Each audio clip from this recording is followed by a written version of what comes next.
하나님께서 이 땅에 오신 것은 예수님의 또 다른 이름은 임마누엘이에요. 보라, 하나님이 우리와 함께 계시다.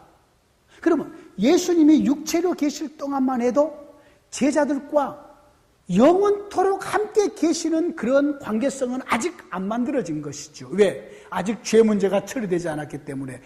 구약에는 더 거리가 있었지만 예수님이 지금 육체로 비록 오셨지만은 아직까지는 제자들은 배 타고 가버리면, 예수님은 이곳에 남아있으면은 제자들이 배 타고 가는 그 배에는 예수님이 아직 안 계시잖아요. 시대를 이해하시라고, 시대를. 하나님의 나라가 가까이 오긴 했지만은 이 하나님의 나라의 핵심적인 것이 왕 대신 하나님이 자기 백성과 함께 하심인데, 구약에서보다는 더 가깝게 계시지만, 아직까지는 예수님은, 육체로 계신 예수님은 예수님대로, 제자들은 제자들대로 있다, 그 말이에요. 그런데 우리 주님께서 십자가 지시고 부활하시고 하나님 보좌 우편으로 가셔서 아버지께로부터 성령을 받아서 우리에게로 보내주시는 이 실현된 하나님의 나라의 이와 같은 이 시대에서는 하나님의, 우리 주님의 영이 우리 가운데 오셔서 영원토록 우리를 떠나지 아니하시고 함께 계심을 믿습니까? 아멘입니다. 이때에 제자들을 사랑하셔서 풍랑으로 고통당하는 제자들을 모든 주님이 만들어 놓으신 자연의 법까지를 전부 다 무마시켜 놓고 제자들에게 뛰어가신 그 주님이 우리를 위해서 생명을 내어주셨습니까? 아멘입니다. 거기서부터 이 말씀에, 이 본문에 복음은 선포되는 것입니다. 주님은 여기서 제자들을 사랑하셔서, 그래서 제가 이 본문으로 가지고 설교할 때 그렇게 잡았다 그랬죠. 이렇게 사랑하신 예수님, 이때는 제자들에게로 그렇게 뛰어가신 예수님, 후에는 이 제자들을 어디까지 사랑하십니까? 그 제자들을 위해서 자기의 목숨까지 내어주면서 사랑하십니다. 후에는 그 제자들에게 신이 찾아오셔서 그의 몸을 성전 삼고 영원히 함께 동행하는 방식으로 사랑하십니다. 그러니까 부활의 빛으로 우리에게 이제는 그렇게 적용할 수 있는 거죠. 제자들에게 그렇게 사랑하셔서 밤중에 물 위로 뛰어가시면서까지 사랑하신 우리 주님이 우리의 모든 죄를 처리해 주시기 위해서 하늘 보좌에서 오시더니 내가 죽어야 될 그 자리에 주님이 대신 죽으면서까지 우리를 사랑해 주신 주님이십니다. 이것이 먼저 선포되는 복음이에요. 먼저 선포되는 복음. 두 번째로, 우리 주님은 기도하시면서 제자들이 풍랑으로 고통하는 것을 채밀히 아신 그 주님이 지금 우리와 함께 계시면서 나의 아픔, 나의 고통, 나의 모든 슬픔, 나의 모든 것을 전부 다 아시고 우리의 문제를 처리해 주시고 책임지시는 우리 주님이십니다. 자, 복음이 계속해서 선포되고 있죠?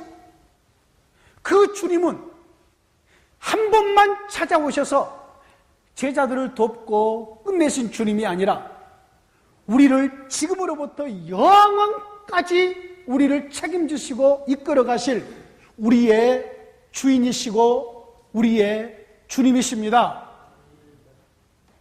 그러면은 부활 이후의 빛으로 이 본문이, 복음이 선포되어진 것입니다.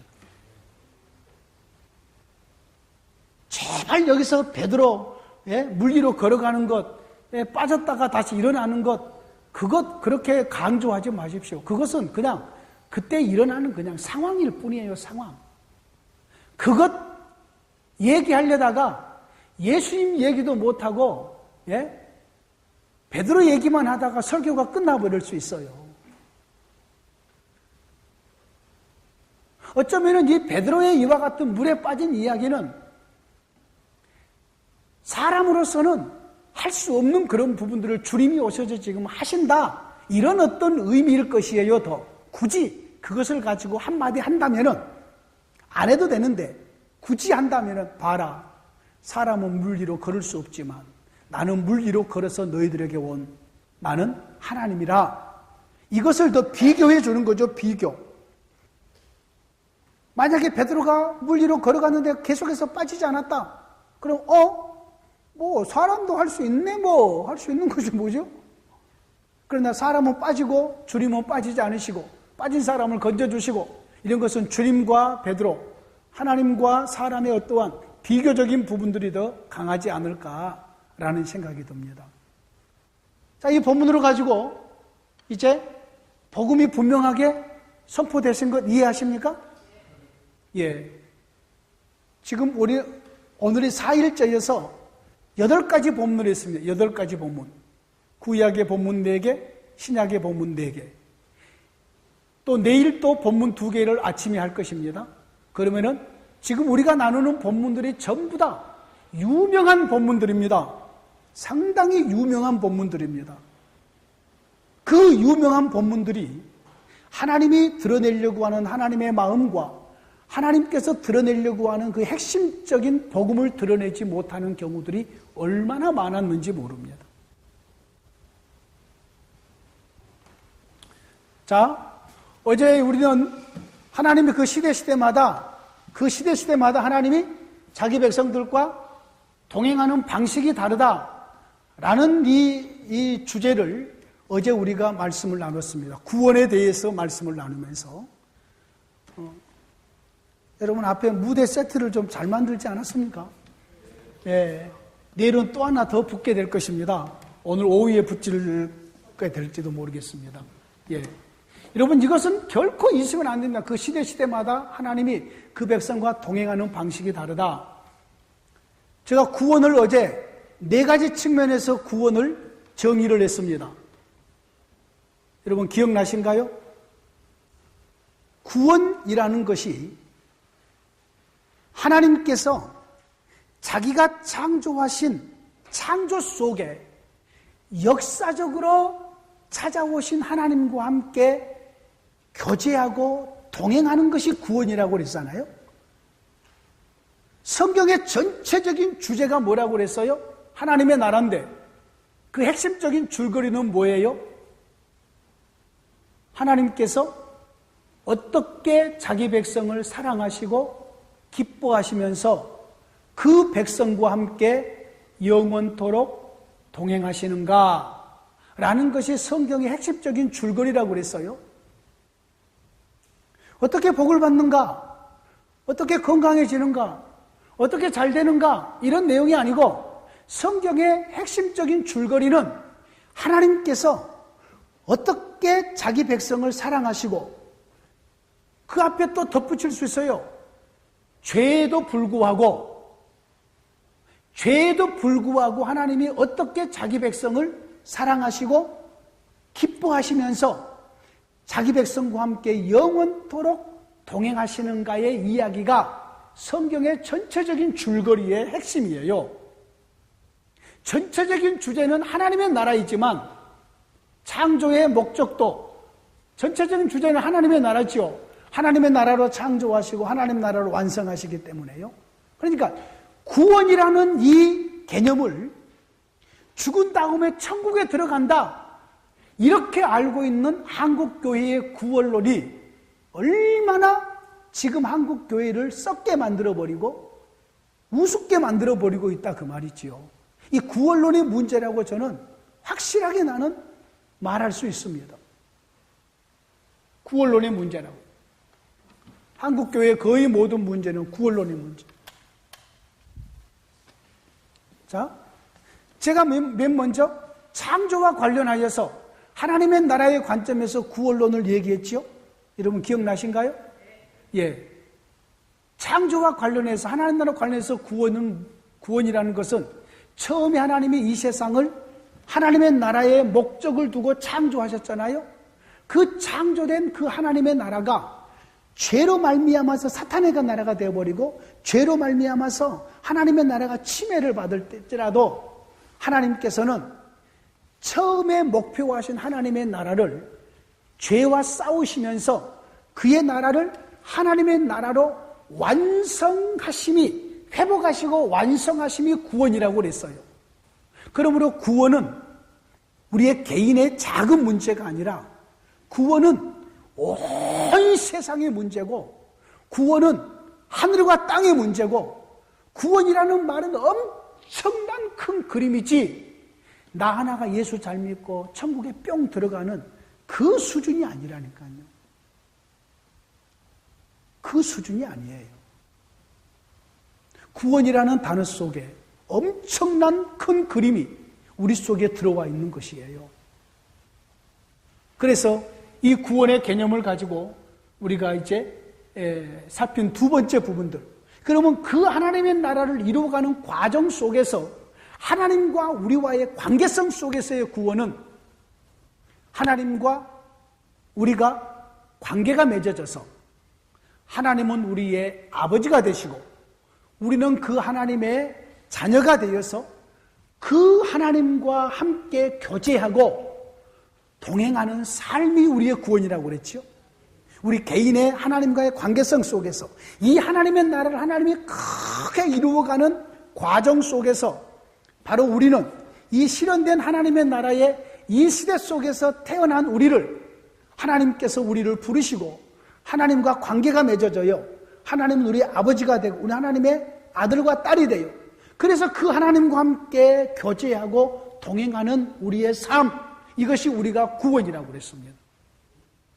자, 뿐만 아니라 세 번째로 교회론과 관련하여서 구원을 정의하면은 예수님의 십자가와 부활을 이루신 목적이 뭐라고요?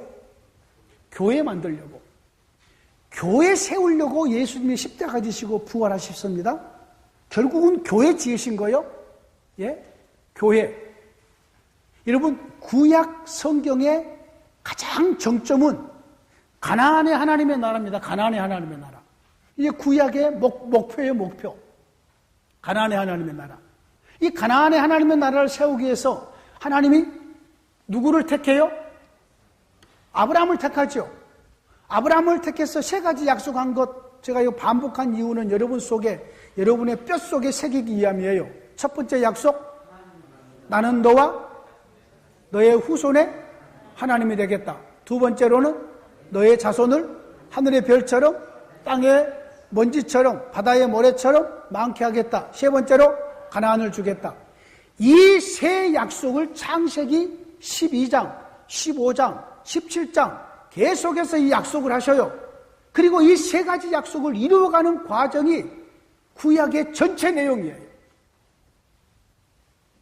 창세기 12장부터 창세기, 출애굽기, 레위기, 민수기, 신명기, 여호수아, 사사기, 룻기, 사무엘, 상하, 열왕기, 상하 전부 다 그 내용이에요. 그러므로 구약의 정점, 구약의 가장 큰 정점은 가나안에 세워진 하나님의 나라예요. 이것이 구약의 목표요, 목표. 예? 자, 이것이 구약의 목표라면 신약에 예수님이 오셔서 하나님의 나라를 가지고 오셔서 십자가 지시고 부활하시는 목표가 뭐냐? 교회 세우는 거라니까요. 구약의 이 가나안의 하나님의 나라도 교회예요, 교회. 이 교회는 땅에 세워진 하나님의 교회예요. 신약에 세워진, 예수님이 가지고서 세워진 신약의 교회는 어디에 속한 교회예요? 우리의 마음에 속한 교회? 하늘에 속한 교회, 하늘에 속한 교회. 왜 하늘에 속한 교회예요? 우리의 대표자가 거기에 가 계시기 때문에, 우리의 대표자가 거기에 가 계시기 때문에 신약의 우리의 교회는 하늘에 속한 교회예요. 대표자가 나가는 자리가 백성이 나가는 자리예요.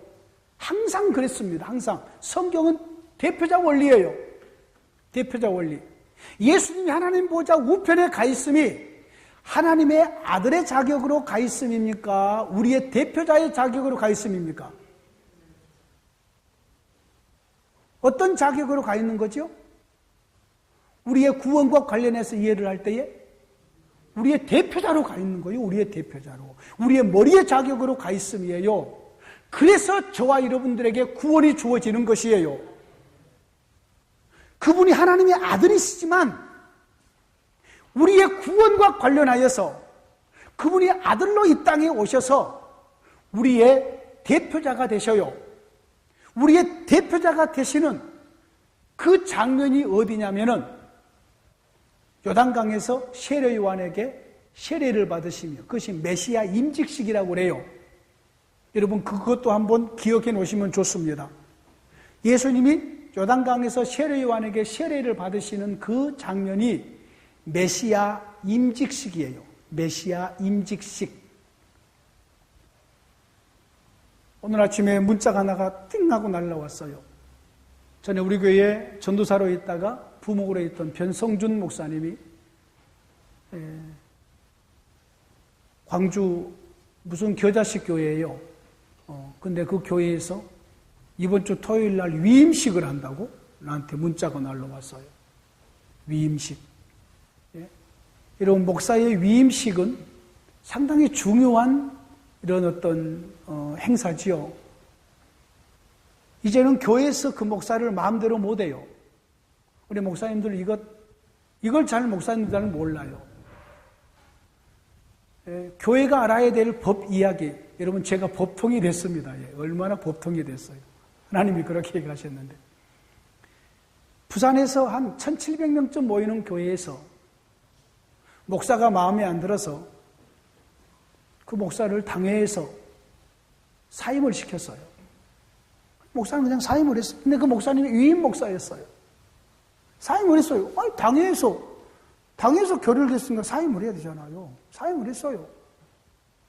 그러고 나서 이 당회에서 너에다가 요청을 해서, 시차례 쪽으로 요청을 해서 다른 목사님을 모셨어요.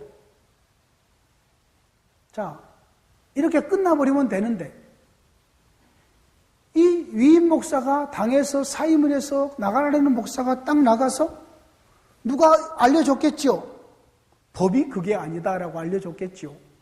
그래가지고 딱 보니까 이것은 교회에서 아무리 날고 뛰도 법적으로 이 위임 목사를 사임을 못 시키게 되어 있습니다.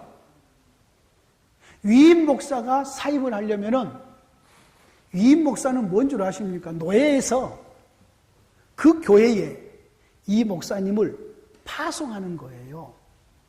이 교회를 위임해라 라고 노예에서 파송을 해주고, 교회 쪽에서는 우리가 위임 목사를 우리 교회에 담임 목사를 우리가 받겠습니다 라고 전부 다 투표하고 전부 다 해가지고 승인하고 위임식을 하는 거예요. 그러면 위임 목사가 이런 교회에서 사임을 하려면은 위임 목사 자신이 노에다가 위임 목사 시무 사임 청원서를 올려야 돼요. 목사 자신이 나 여기서 더 이상 위임 목사를 그만하겠습니다 라고 노에다가 올리면은 노에에서 안 돼, 계속 해야 돼. 그러면 계속 해야 돼. 그러면 노에에서 이것을 받아요. 그래. 그러면 위임 사임 청원서를 노에에서 이것을 수락을 하고, 당신 그러면 위임 목사 되는 것을 우리가 취소하겠소. 그러면은 이 목사가 여기서 사임이 가능해요. 아무리 당회에서 결의를 하고 공동위에서 그 교회에서 결의를 하고 재직해서 결의를 아무리 해도 법적으로 그 목사를 사임시킬 수가 없어요. 물론 그 정도 되면은 목사가 그만두는 것이 이제는 상례지만은 법이 그랬어요. 그래서 여기 목사님이, 잘리는 목사님이 법적으로 소송을 걸었어요. 이겠어, 졌겠어? 이겼죠. 왜요?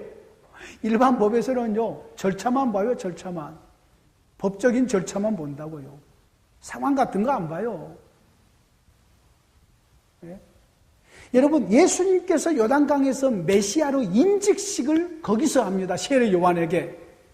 그가 하나님의 아들로 오시고 하나님의 아들의 그 직분이 세례 요한에게 세례를 받으신 것은 모든 죄인들의 대표가 되시는 거예요. 드디어 메시아로 임직식을 해서, 그래서 그때로부터 성령 하나님께서 예수님을 광야로 이끌고 가시고 그렇게 일들이 진행이 되잖아요. 그래서 예수님의 첫 번째 사역이 어떤 사역이냐? 시험 받으시는 사역이에요. 이것은 그냥 예수님이 시험 받으셨다라는 개념이 아니라 예수님이 시험 받은 그 자체가 시험을 받으시면서 사탄을 제압하신 그 사건이 예수님의 첫 번째 사역이에요. 첫 번째 그 사역을 해놨기 때문에 예수님께서 마음대로 귀신 들린 자들을 귀신 쫓아내고 자기 백성들을 끌어오시는 거예요. 그래서 마태복음 12장에 그런 말씀이 드디어 나와요. 예? 내가 성령을 힘입어 귀신을 쫓아냈으면 하나님 나라가 너희 속에 임했다. 그러면서 강도가 어느 집에 가서 그 강한 자를 결박하고 나서야 세간을 늑탈하지 않느냐. 그 말이 그래서 나오는 거예요. 예수님의 첫 번째 사역이 귀신을 이기고 승리해요. 물리치고 승리를 해요. 물론 그 승리는 아직 완벽한 승리는 아니에요. 완벽한 승리는 예수님의 십자가와 부활로 이루어졌죠. 그러나 예수님이 사역할 동안에 예수님이 마음대로 귀신을 이겨놨기 때문에, 사탄을 이겨놨기 때문에 마음대로 귀신에게 매여있는 자기 백성들을 마음대로 끌어올 수 있어요. 그 사건과 연결이 되어 있는 것이에요. 예수님의 메시아의 첫 번째 사역이 귀신을 승리했잖아요. 그 승리 때문에 자기 백성을 마음대로 끌어와요. 제발 우리의 의식 속에 천주교 같은 의식이 있어서는 안 된다고 그랬죠? 토마스 아퀴나스의 철학 위에 세워진 천주교는요, 하나님의 전능 그러면은 뭐든지 다 할 수 있는 전능의 개념으로만 이해를 해요. 근데 기독교가 알고 있는, 성경이 말하고 있는 하나님은 언약을 성취하시는 전능이고 약속하신 것을 이루시는 전능이고 아버지의 뜻을 온전히 이루시는 전능이시지, 그 이상의 전능은 몰라요. 우리가.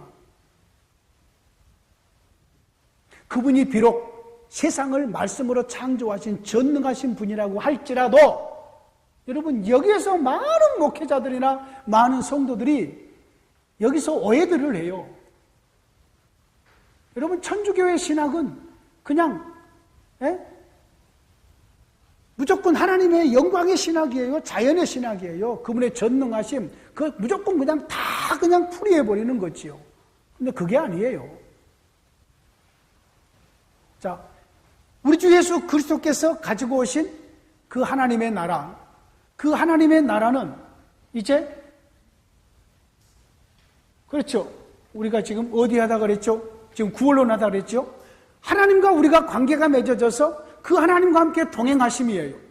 더 나아가서 이제 교회론과 관련하여서 구원을 우리가 이야기할 때는 주께서 우리를 불러서 주님의 몸에다가 우리를 심으셔요. 주님의 몸이 교회잖아요. 예? 주님의 몸에 심으셔요. 몸에 심으셔서 영원토록 우리를 품에 품고 역사를 운영을 하시고 하나님의 나라를 완성하셔요. 여러분, 교회가 뭐냐면은 주님의 몸에 심기워진, 우리는 모두 한 몸이에요. 한 몸. 한 몸이에요.